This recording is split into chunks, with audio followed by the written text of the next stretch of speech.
Hey guys, before we get into the long weekend, I want to give you something to review and study. So today the signals on both NQ and QQQ went 4 out of 4 or 100%. So that is, 100% given the initial price targets, and almost every single one of them, well actually every single one of them continued well past the set price target based on my system and script. So today was just one of those days. Obviously no system is 100% or anywhere near, but today was one of those days where it was kind of unbelievable. So I want to recap all of those signals. I want to teach you how I trade them, and I just want to leave you this to review over the long weekend if for whatever reason you were unable to execute today, or you're just curious about my system and my script. So let's begin. So right now we have the NQ 5-minute chart pulled up. So for some background, this script was actually designed primarily with the 5-minute chart in mind because that is the only time frame that I trade. So some people will trade maybe even the 1-minute time frame, but they will typically use a higher time frame, and then they'll kind of use that for additional confluence and then go down to a lower time frame. I just stick to the 5-minute, right? That's what I've built this on, and so that's what we're going to review today. So this is the opening candle, the 9:30 a.m. candle. You can see we had a push below this initial area of demand that formed in this EMA cloud. We were bearish, we pushed below, and then we pretty quickly reversed back to the upside. Now we're not taking any trades until we get some confirmation. You're seeing here that we're holding the 9 EMA, but we still have some overhead resistance. So again, I'm just watching price action. We still have VWAP above us, and we're still rejecting these areas here, but we are somewhat forming a bull flag. So again, this is an area of indecision. We're getting these strong top wicks in our resistance area, but we're also holding the bottom of the CMA cloud, and we are maybe resembling a bull flag for a push higher, but again, indecision. We pull back into that demand zone, which holds perfectly, and then we shoot right back up and actually form a higher high here. So even after getting shot down all the way here, and buyers pushed it all the way up here, but we still ended up rejecting VWAP. So again, I'm not taking any trades. And then here is the giant bullish confirmation. That's the breakout we were looking for because we not only cleared VWAP, we also cleared the 200 EMA and this overhead resistance that was giving us a lot of trouble. So now the only thing I would keep in mind is that we actually have this zone that we still need to crack here. So what I want to do is I want to instead of using the EMAs as my stop because that's way too close, I'm actually going to use the 200 EMA as my stop, right? So that 200 EMA is pretty well below us. If you want to use, this zone down here, you can. I wouldn't use this as a stop because, it's very plausible that we could kind of bounce off the 200 and continue higher. So that's going to be my stop area. And at this point, there's a huge distance between this area and the next resistance, which is high of day. So I'll typically take, maybe I'll look for halfway between that area. I'll look for a 20-point move. Oftentimes, I'll look for an even smaller moves. I'm happy with 10 points, which is, $200 for one contract. So, it depends on you, but we're looking for a push higher. So at this area here, so once I got this candle close, I was all out of my profit. I was all out because I was very happy with this move. This was the zone held, and we just shot up for 30 points. Wasn't going to get greedy. We were decently extended from this push up, so I was happy with that. I took my profits. You'll see here that we actually end up ripping higher, and we actually tapped this overhead supply, this 2-day prior supply. So the actual full move here, which if you don't take profits here at the supply zone and with the PR, I don't know what to tell you. That is over 68 points, or a third of a percent on this index. So pretty good there. And then we also have the PR. So with this PR, a couple of things, right? So you'll notice this is a very clear sell side. The selling pressure is heavy here. We got an extended move to the upside, almost just a giant sharp move to the upside.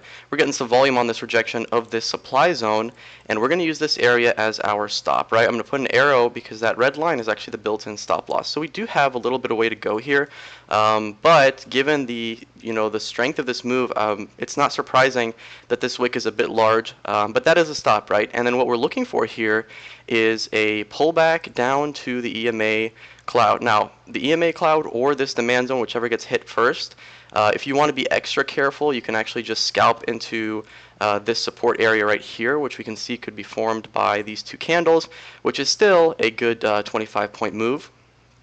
So see, again, we make a slight push higher, and then we get a second rejection of this zone. You might be a little scared because we did pull, I had some drawdown on this one, but again, a second rejection of the same area, and then kind of a doji candle showing us we could be topping out here, and then boom, both the targets are hit, right? And now I would definitely be sure that I'm out here because take a look at the areas that we bounced off of. Number one, We tap the demand zone here.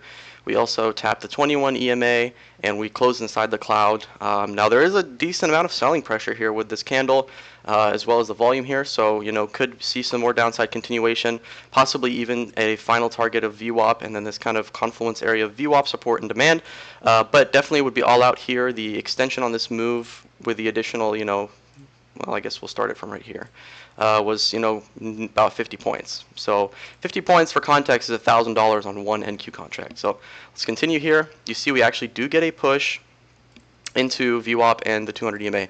This is kind of deja vu from yesterday. If you guys were tracking price action yesterday, in a post that I made about how the 200 EMA and VWAP, when they were both respected and we formed a bullish candle, this is a hammer candle that closed inside, let's count it, tapped VWAP, held VWAP, tapped 200 EMA, held 200 EMA, tapped the 21 EMA, held the 21 EMA, tapped demand, held demand, formed a bullish hammer at the bottom of a downtrend. What do we look for? We look for a bounce, right? Ideally, we could probably bounce to the 9 EMA, and if we get a significant bounce, I would say probably even a pivot back into this area. That was, I could say that's probably like a 30-point move. Now, that is we're only looking at this as a potential move because we are still technically bullish. We still have a bullish uptrend. We still have green EMA clouds, and then you'll see, we actually pull back and we tap that area of supply there. Anyway, that's a 28-point pullback, but you'll see we actually get an even higher pullback here. So ultimately, we got a bounce of, and look at that right at the top of that zone. So on 39 to 40-point bounce, right? Gets it a little bit higher, and then we push back down, right back into that same area of demand. Same thing happens. We tap the 200 EMA, we bounce, and we go right back into that area. So you can see it's very useful to have these areas on your chart. I mean, if you were just using this demand and 200 EMA, you wouldn't have seen that we had these nice moves, back into the intraday resistance or supply right there. So again, let's keep going here. We fail to crack that area, and then we get a PR. Well, look at that. Let's take a look at that PR, right? The PR was a nice push back into the EMA clouds, right? You can see that we kind of had this almost like a bullish bull flag or kind of a bullish pennant forming, and then we got the PR right there, and then we saw some nice volume on this breakout right here. So we could see a little bit more continuation, but I actually took my profits here. Why? Because this was almost a 20-point move, $400 per contract, and we also ended up tapping this area of supply, which was rejected twice there. So I saw that we didn't clear it, and so I actually took my profits. But you'll see that we do make a slight push higher when we kind of fizzle out a little bit, and then we reverse to the downside, right inside the supply area. So this was also a resistance that was previously formed here. Right, you can see where we had this kind of like a evening star formation here, and then we pulled down. Anyway, can keep going here. We get this short signal that then turns into a PR, which is pretty wild, but it makes sense, right? You could see that the downtrend was there, but we were pretty extended. I mean, this 1, 2, 3, 4, 5, 6, 7, 8 red candles in a row, and then, oh, what do you know? Again, the 200 EMA VWAP and auto support holds. We form this nice reversal buy side, buy pressure steps in on this downtrend. What do? Well, it's a PR. We use this area as our stop, and we look for a push into the clouds for about 16 to 17 points, which is very significant. Boom, we get our target. You can see that we, the target is the EMA clouds. That target was tapped almost immediately, but then we rejected it and actually closed above VWAP, but below the 200 EMA. So the target was hit. You should have taken your profits, but lucky for you, if you didn't, and you kept holding, you were actually rewarded because we just kept trending all the way back up, right? You can see we never closed below any of these EMAs or the stop area, just kept churning higher, right? Which is pretty good. All in all, from that PR, again, over 60 points. And then we're starting to reject this area that is a double supply zone. Right, we had that area, so kind of two overlapping supply zones, looking toppy a little bit here. Wouldn't be surprised if we pulled back into the clouds, and we fast forward. The exact scenario happens, and then we actually get this dump. Sometimes we'll get these weird, on trend days, we'll get this candle it's really a fake out candle, right? If you're short here and you saw that we pushed down, you might keep piling in on your shorts, hoping to get a push all the way down here, or even when we close below the 21, try to pile in on shorts given the volume. But that was kind of a fake out, and we just kind of continued higher. Here we are back into the supply area. and then we kind of couldn't clear it. We pull back into the clouds, and then again we're having trouble with that supply. We reject it again, and then we make a push down, and then look at that. Just keep going down. And there you go.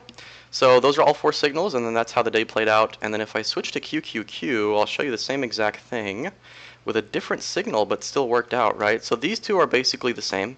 Same PR here and here, and actually the same PR here. But what's interesting is we also had a PR here in this overhead supply. If you remember, we were topping out on NQ, right? We were rejecting this area of supply. It's kind of a double supply zone, and it actually called this PR almost the exact top before we pulled into the clouds for, I mean, you can't really measure it in ticks here. I guess we pulled down 0.13%, which is a good amount on options, and then we actually went all the way down to here before we caught some support, which is minus 0.28%, and you would have caught all these red candles. So there you go, guys. Hopefully you enjoyed this video. Gives you something to look at. Obviously today was a better than usual day, but you know, as long as you stick to your rules, your discipline, you're patient, you know, you can just keep going at it, and you should see some good rewards, good benefits. Just stay disciplined and keep pushing forward. Thanks.